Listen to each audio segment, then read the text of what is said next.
আমরা সভাপতি হিসেবে পেয়েছি আমাদের বিদ্যালয়ে সম্মানীয় প্রধান শিক্ষক মহাশয় মাননীয় শ্রীযুক্ত রঞ্জিত কুমার সামন্ত মহোদয়কে। প্রধান অতিথি হিসেবে পেয়েছি তমলুক রামকৃষ্ণ মঠ ও মিশন সেবাশ্রমের সহকারী সম্পাদক পরম পূজ্যপাদ স্বামী একরূপানন্দজি মহারাজকে। তাকে আমার ভক্তিপূর্ণ প্রণাম জানাই। বিশিষ্ট অতিথি হিসেবে পেয়েছি ময়না বিবেকানন্দ কন্যা বিদ্যাপীঠের প্রাক্তন প্রধান শিক্ষিকা সম্মানীয়া দীপালি সামন্ত মহোদয়াকে। এছাড়া আরও বিশিষ্ট ব্যক্তিবর্গ হিসেবে আমরা পেয়েছি আমাদের বিদ্যালয়ের সহকারী প্রধান শিক্ষক মহাশয় সম্মানীয় দিলীপ কুমার মান্না মহোদয়কে। বিশিষ্ট অতিথিবর্গ হিসেবে পেয়েছি আমাদের বিদ্যালয়ের স্টাফ কাউন্সিলের সম্পাদক মাননীয় শ্রীযুক্ত জনার্দন মণ্ডল মহাশয়কে এবং অন্যান্য শিক্ষক মহাশয়গণকে পেয়েছি।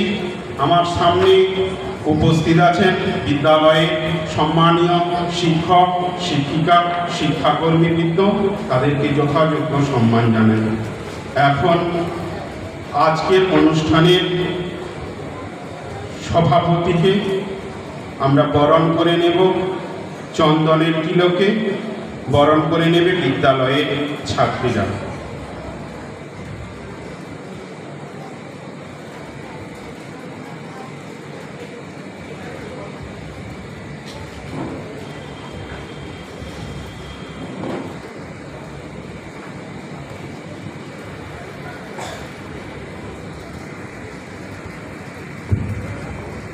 প্রধান শিক্ষক মহাশয়কে পুষ্পস্তবক দিয়ে বরণ করে নিচ্ছে বিদ্যালয়ের ছাত্রীরা।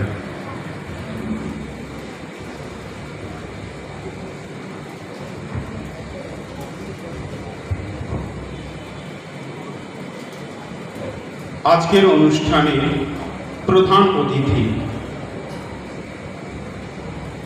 পূজ্যপাদ একরূপানন্দজি মহারাজকে চন্দনের তিলকে বরণ করে নিচ্ছে আমাদের বিদ্যালয়ের ছাত্রীরা। সেই সঙ্গে পুষ্পস্তবক দিয়ে বরণ করে নেওয়া হচ্ছে, বরণ করছেন বিদ্যালয়ের ছাত্রীরা।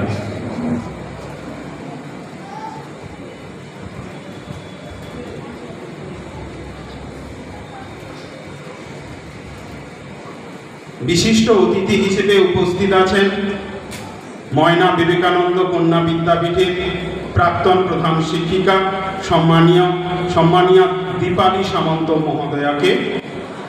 চন্দনের তিলকে বরণ করে নেওয়া হচ্ছে, বরণ করছে বিদ্যালয়ের ছাত্রীরা। সেই সঙ্গে পুষ্পস্তবক দিয়ে বরণ করে নেওয়া হচ্ছে, বরণ করছে বিদ্যালয়ের ছাত্রীরা। অন্যান্য বিশিষ্ট অতিথিবর্গের মধ্যে উপস্থিত আছেন আমাদের বিদ্যালয়ে সহকারী প্রধান শিক্ষক মহাশয় সম্মানীয় দিলীপ কুমার মান্না মহোদয়। তাকে বরণ করে নেওয়া হচ্ছে চন্দনের তিলকে, বরণ করছে বিদ্যালয়ের ছাত্রীরা এবং সেই সঙ্গে পুষ্পস্তবক দিয়েও তাকে বরণ করে নেওয়া হচ্ছে, বরণ করছে বিদ্যালয়ের ছাত্রীরা। এছাড়া উপস্থিত আছেন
বিদ্যালয়ের নবম শ্রেণীর ছাত্র অমিত্রজিৎ সিংগুপ্ত।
এখন স্বদেশ মন্ত্র পাঠ আবৃত্তি করে শোনাচ্ছে পঞ্চম শ্রেণীর খ বিভাগের ছাত্র অঙ্কন করিয়া।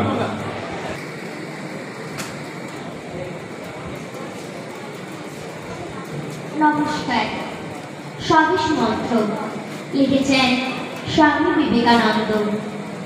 হে ভারত, এই পরাণবাদ পরাণ পরম পরাণাপেক্ষা, এই দাও সুসুলভ দুর্বলতা, এই ঘৃণিত জঘন্য নিষ্ঠুরতা, এই মাত্র সকলে তুমি উচ্চাধিকার লাভ করিবে। এই লজ্জাকর কাপুরুষতা সহায়ে তুমি বীর ভোগ্যা স্বাধীনতা লাভ করিবে। হে ভারত, ভুলিও না তোমার নারী জাতির আদর্শ সীতা, সাবিত্রী, দময়ন্তী। ভুলিও না তোমার উপাস্য মানা সর্বত্রই শঙ্কর। ভুলিও না তোমার বিবাহ, তোমার ধন, তোমার জীবন ইন্দ্র সুখে নিজের ব্যক্তিগত সুখের জন্য নহে। ভুলিও না তুমি জন্ম হইতেই মায়ের জন্য বলি প্রদত্ত। ভুলিও না তোমার সমাজ সে বিরাট মহামায়ার ছায়া মাত্র। ভুলিও না নিজ জাতি, মূর্খ, দরিদ্র, অজ্ঞ, মুচি, মেথর তোমার রক্ত, তোমার ভাই।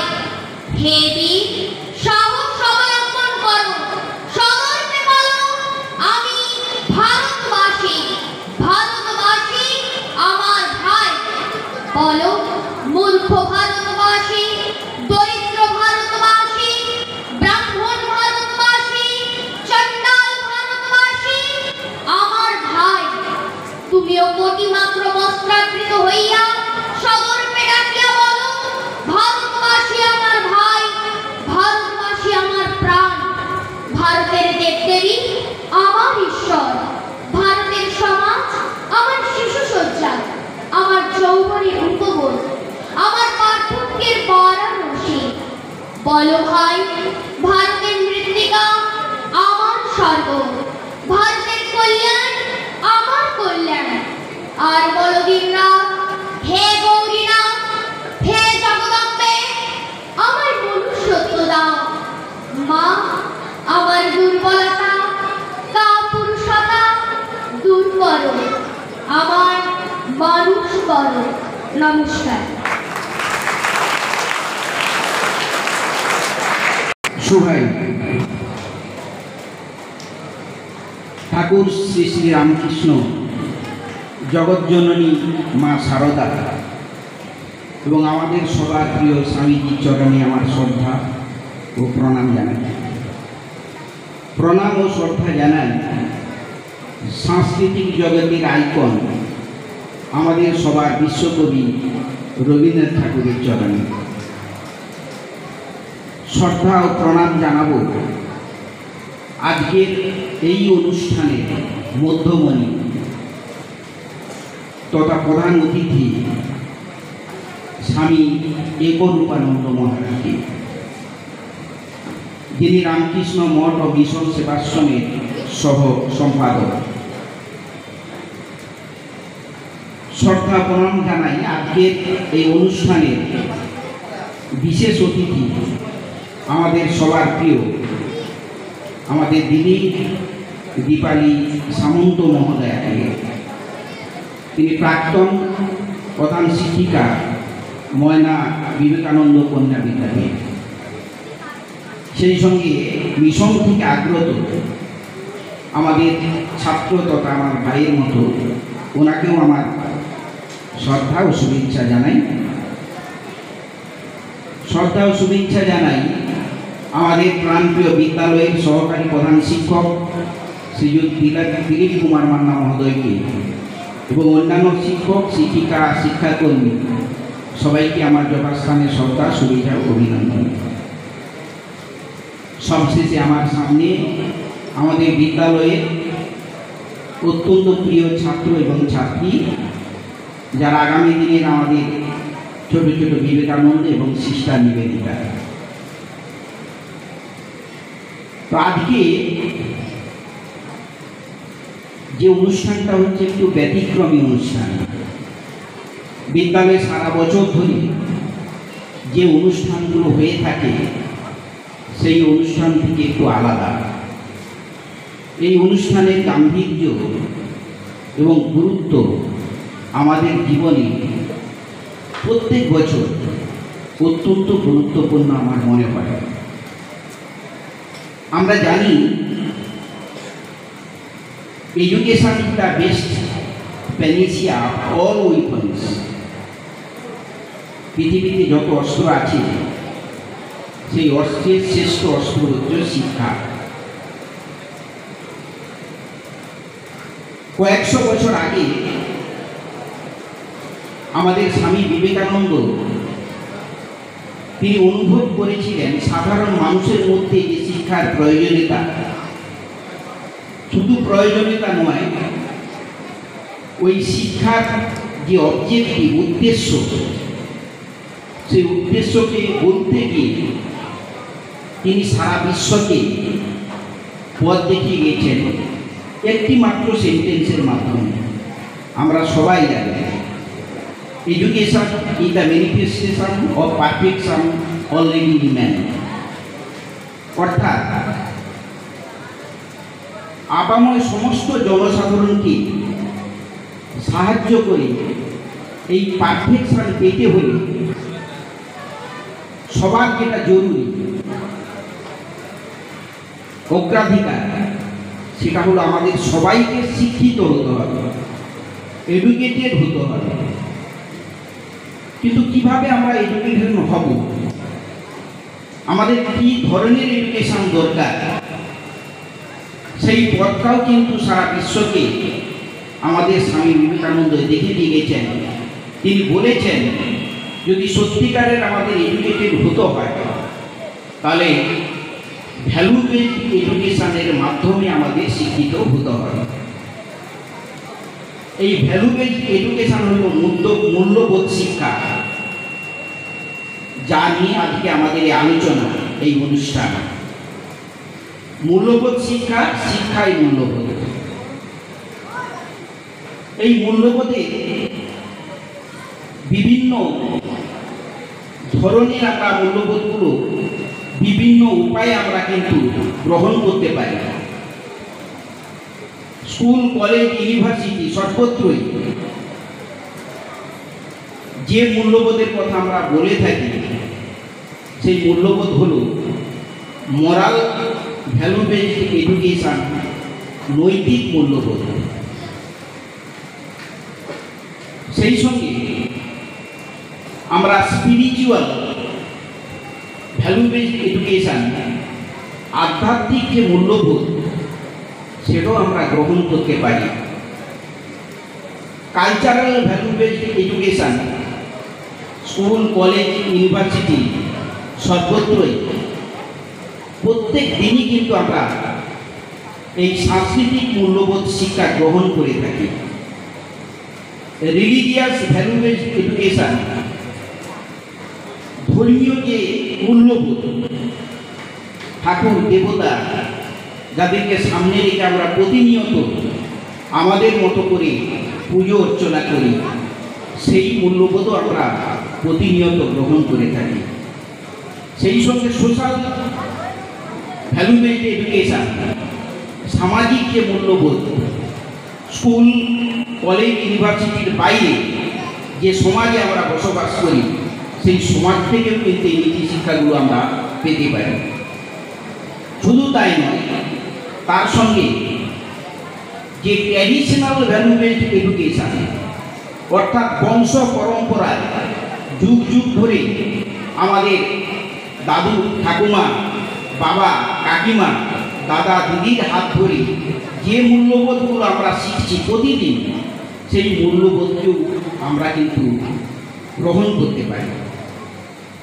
এবং মডার্ন ভ্যালু বেসড এডুকেশন, অর্থাৎ আধুনিক মূল্যবোধ, বর্তমানে যেটা হচ্ছে কোনটা ভালো কোনটা খারাপ সেটা বিচার করে যে মূল্যবোধটা আমরা গ্রহণ করি ডে বাই ডে, আরও কিন্তু আমরা প্রতিদিন আমাদের জীবনে গ্রহণ করতে পারব। তাই স্বামীজি বলেছেন যে এই মূল্যবোধগুলোকে যদি আমি ঠিক এভাবে বিবিপি অর্থাৎ এই মূল্যবোধগুলোকে প্রথমে আমাদের বিশ্বাস করতে হবে। বিলিভ, বি মানে বিলিভ, বিশ্বাস করতে হবে যে হ্যাঁ এই মূল্যবোধগুলো আমাদের জীবনে আছে। এই বিশ্বাসটা আমাদের তৈরি করতে হবে। পি মানে হচ্ছে প্র্যাকটিস করতে হবে, বিশ্বাস করলে হবে না। আমি ঠাকুর দেখলাম, ঠাকুর দেখে সামনে যদি প্রণাম না করি, আমার অন্তরের যে অঞ্জলি সেটা যদি নিবেদন না করি, তাহলে আমার প্র্যাকটিস হলো না। আর সেই প্র্যাকটিস সঙ্গে আরেকটা পি মানে প্রমোট করতে হবে। আমি করলে শুধু হবে না, আমার পাশে, আমার সামনে, আমার ডানে আমি যে রয়েছে তাকেও কিন্তু আমার বিশ্বাসে তাকে বিশ্বাস করে তুলতে হবে। তাই বিপিপি মডেলে স্বামীজি বলছেন যে moral value based education, value based এডুকেশনগুলোকে যদি প্রতিনিয়ত আমরা আমাদের ছাত্রছাত্রী এবং যুব সম্প্রদায়ের মধ্যে আমরা প্রতিফলিত করতে পারি, তাহলে কিন্তু আমাদের জীবনযাত্রার মান, আমাদের পরিবেশ, আমাদের সব কিছুই কিন্তু আরও সুন্দর হবে। এই ভ্যালু বেসড এডুকেশন যদি আমরা একটু গ্রহণ করি, তাহলে কি লাভ করব না, আমরা জীবনে আমাদের জীবনের যে মূল্যবোধ সেটাকে আমরা শিখতে পারব। আমরা মানুষের জন্মগ্রহণ করি প্রতিটা পরিবারে, কিন্তু মনুষ্যত্ব নিয়ে জন্মগ্রহণ করি না। সেই মনুষ্যত্বের বিকাশ ঘটবে। আমাদের অন্তর্নিহিত যে শক্তি বা দেবত্ব তাকে জাগরণ করতে পারব। বিশ্ব ভাতৃত্ব এবং মানবতার আমরা জয়গান করতে পারব। অসহায় নিরন্ন মানুষের পাশে গিয়ে দাঁড়াতে পারব। শুধু তাই নয়, শিব জ্ঞানে জীব সেবা এই মন্ত্রে আমরা দীক্ষিত হতে পারব এবং আমাদের মনুষ্যত্ব থেকে দেবত্বে আমরা উন্নীত হতে পারব। কিন্তু দুর্ভাগ্য, বর্তমান যে এডুকেশন সিস্টেম চলছে তাতে এই মোরাল ভ্যালু বেসড এডুকেশনের চিহ্ন মাত্র নেই। ফলে আজকে আমাদের বর্তমান সামাজিক প্রেক্ষাপটে কিছুদিন আগে যে ঘটনার আমরা মুখোমুখি হয়েছি, আমরা আতঙ্কিত, আমরা শঙ্কিত। আগামী দিন, আগামী জেনারেশনকে আমরা কি শেখাতে চলেছি, কিভাবে আমরা শেখাবো, কিভাবে প্রোটেকশন দেব, এটা নিয়েই কিন্তু আজকের মূল্যবোধ শিক্ষা। তাই মহারাজ আছেন, বিশেষ অতিথি আছেন, স্যার আছেন, সবাই বলবেন, তোমরা একটু মন দিয়ে শুনুন। এই সুযোগ আমাদের কাছে আসবে না। সারা পৃথিবী আজকে রামকৃষ্ণ মঠ ও মিশনের পাশে আমরা ছায়া তুলে দাঁড়িয়ে রয়েছি। উনারা আমাদের পাশে এসেছেন। তাই পরমানন্দ জগন্নাথ ইনস্টিটিউশনের সকল শিক্ষক, শিক্ষিকা, শিক্ষাকর্মী এবং ছাত্রদের তরফ থেকে, সবার পক্ষ থেকে তমলুক রামকৃষ্ণ মিশন মঠ ওনাদের কাছে আমরা কৃতজ্ঞ যে আজকে পূর্ব মেদিনীপুরে 667 স্কুলের মধ্যে মাত্র 28 থেকে 30টি স্কুলকে ওনারা বেছে নিয়েছেন এই ধরনের মূল্যবোধ শিক্ষায় মূল্যবোধ অনুষ্ঠানটি করবার জন্য। আমাদের সবার পক্ষ থেকে পুনরায় ধন্যবাদ সবাইকে জানিয়ে আমার বক্তব্য শেষ করলাম। তোমরা মন দিয়ে ছাত্ররা শোনো, এই সুযোগটা কিন্তু আমরা বারবার পাবো না। ধন্যবাদ সবাই।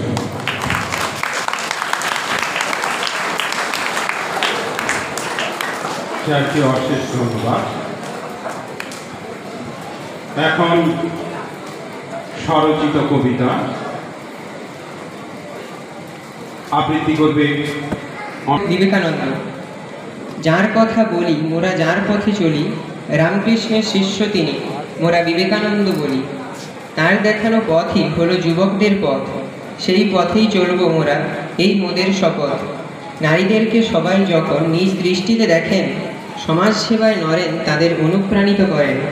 করেছিলেন নারী শিক্ষার সমর্থন, দিয়েছিলেন নারীদের সাহায্য করতে বিদ্যার অর্জন।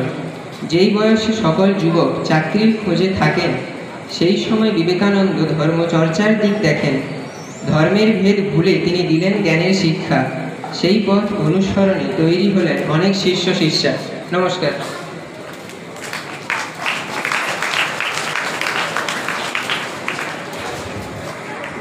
পরমপুর জগন্নাথ ইনস্টিটিউশনে তমলুক রামকৃষ্ণ মঠ ও সেবাশ্রম কর্তৃক আয়োজন হয়েছে মূল্যবোধ বিষয়ক শিক্ষার উপরে একটি অনুষ্ঠান। এই অনুষ্ঠানে প্রথমে আমি ঠাকুর, মা এবং স্বামীজিকে আমার ভূমিষ্ঠ প্রণাম নিবেদন করি। অনুষ্ঠানে উপস্থিত সম্মানীয় সভাপতি তথা এই বিদ্যালয়ের প্রধান শিক্ষক রঞ্জিত বাবু, তাকে আমার ভালোবাসা ও অভিনন্দন। উপস্থিত রয়েছেন প্রধান অতিথি তমলুক রামকৃষ্ণ মিশন ও মঠের সহ অধ্যক্ষ পরম পূজ্যপাদ স্বামী একরূপানন্দজি মহাশয়, তাকে আমার প্রণাম ও শ্রদ্ধা নিবেদন করছি। উপস্থিত রয়েছেন এই বিদ্যালয়ের সহপ্রধান শিক্ষক, অন্যান্য সহশিক্ষক এবং শিক্ষিকাবৃন্দ, তাদেরও আমার ভালোবাসা এবং অভিনন্দন জানাচ্ছি।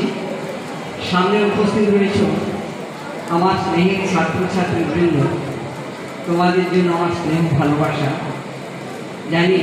আমি এই মূল্যবোধ বিষয়ক শিক্ষার উপরে স্বামীজির ধ্যান ধারণায় একটু স্বল্প সময়ের মধ্যে দু একটি কথা বলার চেষ্টা করছি।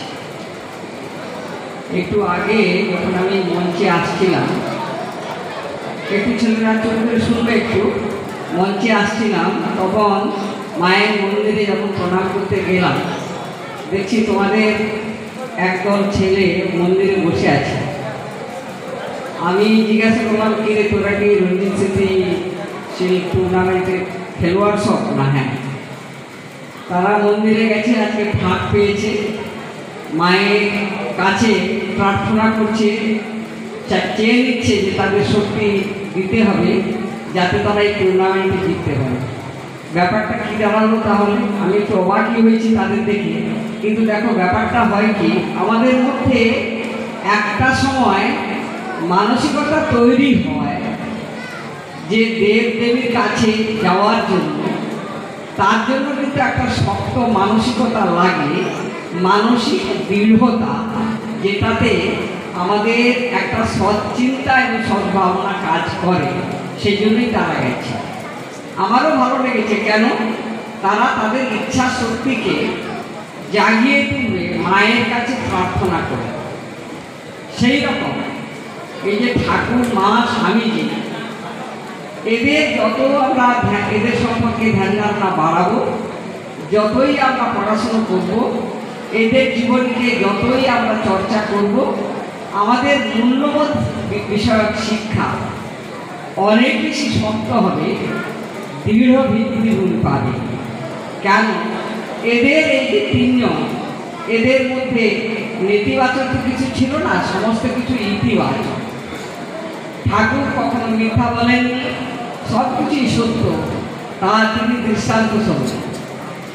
মায়ের কথা বলা যাবে না, যতই পড়ি তত অবাক হই, মা কি জিনিস। আর স্বামীজি, তা তো আমাদের অত্যন্ত প্রিয়, আমরা দেখছি সবাই যেন মনে হচ্ছে আমাদের চোখের সামনে ঘুরে বেড়াচ্ছে। তো স্বামীজি কি বলেছিলেন শিক্ষা সম্পর্কে, তোমাদের মতো ছাত্রছাত্রীরা কিভাবে কি করবে? তোমরা যদি প্রকৃত শিক্ষা অর্জন করতে চাও, কি আমরা শিক্ষক, কি আমরা শিক্ষিকা অথবা ছাত্রেরা, সবাইকেই কতগুলো কিন্তু গুণ স্বামীজি বলেছেন আয়ত্ত করতে হবে আমাদের। সেটা হচ্ছে কি, নিজের প্রতি শ্রদ্ধাবোধ জাগ্রত করতে হবে। অর্থাৎ সেই শ্রদ্ধা জাগানোর সঙ্গে সঙ্গে আমাদের আত্মবিশ্বাসকে বাড়াতে হবে। 1, 2, আমাদের মধ্যে একাগ্রতা আনতে হবে। একাগ্রতা যদি না আনি কোনো কাজে সফল হওয়া যাবে না। তারপর কি না, আমাদের ব্রহ্মচর্য পালন করতে হবে। ব্রহ্মচর্য মানে কিন্তু ঘর ছেড়ে বেরিয়ে যাওয়া নয়, কিছু সৎ গুণাবলী অভ্যাস করা। আমরা সেই সৎ গুণাবলীকে অভ্যাস করব, তাহলে কিন্তু আমাদের শিক্ষা ঠিকঠাক হতে পারবে। কীরকম? তুমি যদি নিজের মধ্যে শ্রদ্ধা জাগাও যে আমি পারি, এই বোধটা যদি তোমার মধ্যে আসে, তাহলে কি হয় না তোমার মধ্যে আত্মবিশ্বাস বাড়বে। কারণ তখন তোমার মনে হবে যে আমি পারি। আমরা কেউ কখনো তোমাদের কোনো নেগেটিভ কথা বলে তোমরা পারছো না এই কথা বলে তখন তোমাদের কিন্তু কোনো কারণে পরীক্ষা করে দিতে পারবো না। যদি তোমার মধ্যে এই ধারণা তৈরি হয় নিজের প্রতি শ্রদ্ধা বলে এবং তুমি পারবে এই কথাটা যদি ভাবতে পারো, তাহলে কিন্তু এই আত্মবিশ্বাসটা যদি জাগ্রত হয় তোমার প্রতি, তোমার নিজের উপরে, তাহলে কিন্তু তুমি সত্যি কথা বলতে কি শিক্ষায় অত্যন্ত সফল হতে পারবে। আরেকটা ব্যাপার কি, আমাদের ইচ্ছা শক্তিকে জাগ্রত যদি না করতে পারি, ইচ্ছা শক্তি, আমরা শিল্ড জয় করব, আমরা পিজিআইয়ের আদর্শ ছাত্র হয়ে উঠব। এইটা হওয়ার জন্য যে রোগ দরকার, যে ইচ্ছা শক্তি দরকার, সেই ইচ্ছা শক্তি যদি তোমাদের মধ্যে জাগ্রত হয়, তাহলে দেখবে পৃথিবীতে কিছুই তোমাদের পক্ষে কষ্টকর নয়, সবই তোমরা লঙ্ঘন করতে পারবে, সমস্ত বাধা তোমরা অতিক্রম করার সাহস কিন্তু পেতে পারবে। আর কি জানো, এই ইচ্ছা শক্তির জন্যই কেবলমাত্র মানুষের কিন্তু ব্যক্তিত্বে তফাৎ ঘটে, শুধুমাত্র ইচ্ছা শক্তির কারণে। ব্যাপারটা কি বলতো, আজকের শিক্ষার ব্যবস্থায় আমাদের বুদ্ধির বিকাশের কিন্তু নানা রকম ব্যবস্থা করা হয়েছে। কি করে আমাদের বুদ্ধি উৎকর্ষ লাভ করবে, স্বামীজি এইগুলো বলছেন যে উৎকর্ষ লাভ করবে তার কিন্তু ব্যবস্থা করা হয়েছে। কিন্তু তার জন্য আমরা কেউ ডাক্তার হচ্ছি, আমরা ইঞ্জিনিয়ার হচ্ছি, আমরা বড় বড় বৈজ্ঞানিক হচ্ছি, কিন্তু কি হয়নি, আমরা বিলাসী হয়েছি, অর্থের প্রচুর আগম ঘটেছে, আমরা বিলাসী হচ্ছি। সেই সব কারণে কিন্তু আমাদের মূল্যবোধ শিক্ষাটা কিন্তু ঠিক মতো হয়নি। তাই কিন্তু আজকের দিনে সমাজে তোমরা দেখতেই পাচ্ছ কীরকম অঘটনগুলো ঘটে যাচ্ছে। আমরা বড় ডাক্তার হতে পারি, আমরা বড় বৈজ্ঞানিক হতে পারি, কিন্তু আমার মধ্যে যদি মূল্যবোধ শিক্ষা না জাগ্রত হয়, তাহলে কিন্তু আমার পক্ষে কখনোই একজন ভালো বৈজ্ঞানিক হওয়া সম্ভব নয়, কখনোই একজন ভালো আদর্শ ডাক্তার হওয়া সম্ভব নয়, আমার পক্ষে কখনোই কোনো আদর্শ শিক্ষক হওয়া সম্ভব নয়। আর সেই ইচ্ছা শক্তিতে আমরা প্রত্যেক শিক্ষক শিক্ষিকাও করবো কি, আমাদের এই যে শিক্ষাদান কাজ থাকে সেবা কাজ বলেই ভাববো। কেমন করে? আমরা সরকারের বেতন নিই বলে তাই নয়, কিন্তু তাও সেবা কাজ। এটা সেবা কাজ কেমন করে?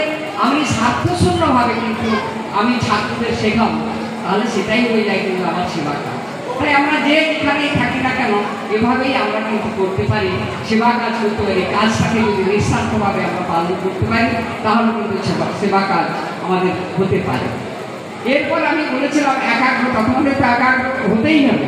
স্বামীজি যেটা বলেইছিলেন, stop not till the goal is reached, লক্ষ্যে না পৌঁছানো পর্যন্ত তোমরা থেমো না একেবারে। এটাই হচ্ছে একাগ্রতা দরকার। আর ব্রহ্মচর্য কি কিছু সদ্গুণের অভ্যাস। সদ্গুণ কিরকম? তোমাদের মধ্যে সদ্গুণের বিকাশ ঘটেছে বলেই আজকে তোমরা মন্দিরে গেছো। তোমাদের মধ্যে সৎ ভাবনা, তোমাদের মধ্যে সাধু চিন্তা, এই জিনিসগুলো কিন্তু দরকার ভীষণভাবে।